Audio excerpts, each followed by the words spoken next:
अस्सलाम वालेकुम, बिस्मिल्लाहिर्रहमानिर्रहीम। आज हम आलू बुखारे का शरबत बनाएंगे क्योंकि मौसम का फल है। इस मौसम में आलू बुखारा बहुत ही अच्छा लगता है। ये ठंडा होता है, इसकी तासीर ठंडी होती है और ये दिल को बहुत ताकत देता है।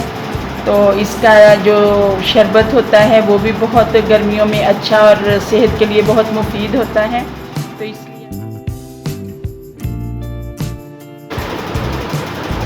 हाँ जी, हमने कढ़ाई चूल्हे पे रख दी है और इसमें हमने ये 1.5 लीटर पानी मैयर करके हमने इसमें डाल दिया है। और अब ये आंच इसके नीचे जलाएंगे। ये थोड़ा सा पानी गर्म हो जाए तो फिर हम इसमें आलू बुखारे डाल देंगे। अब हम इसमें आलू बुखारे डाल देंगे।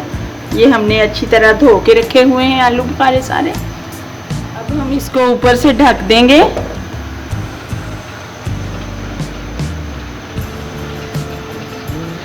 पानी गर्म हो गया है, तकरीबन उबाल आने लगा है।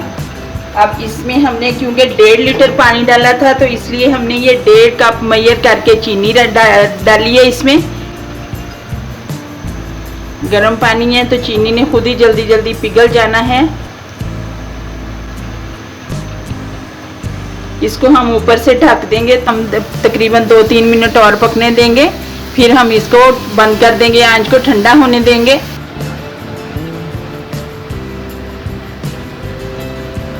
हाँ जी, हमारे सारे गल गए हैं आलू बुखारे, सारे उनके अलग हो गए हैं छिलके। तो अब हम इसकी आंच बंद कर देते हैं और इसको ठंडा होने देते हैं। फिर इनके छिलके उतार लेंगे। अब बहुत आसानी से छिलके उतर जाएंगे इनके। जैसे ही ठंडा होगा तो सारे वो छिलके कांटे के साथ ही इधर हो जाए, निकल जाएंगे। ये देखें, अलग हो रहे हैं छिलके। ऐसे अलग कर लेंगे और गुठलियाँ अलग कर लेंगे। फिर हम ठंडा होने पे अगला प्रोसीजर करेंगे।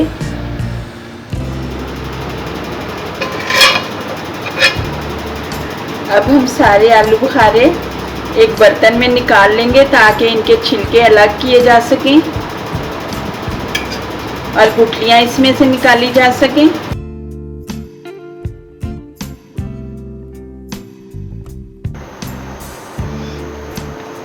हाँ जी, आलू बुखारे के शरबत में हमने आधा चम्मच काले नमक का डाला है और बाकी सारा जो पानी हमने पकाया था जिसमें आलू बुखारे वो भी छान के हमने इसके अंदर डाल लिया है। और हम ये अब जग में डाल रहे हैं।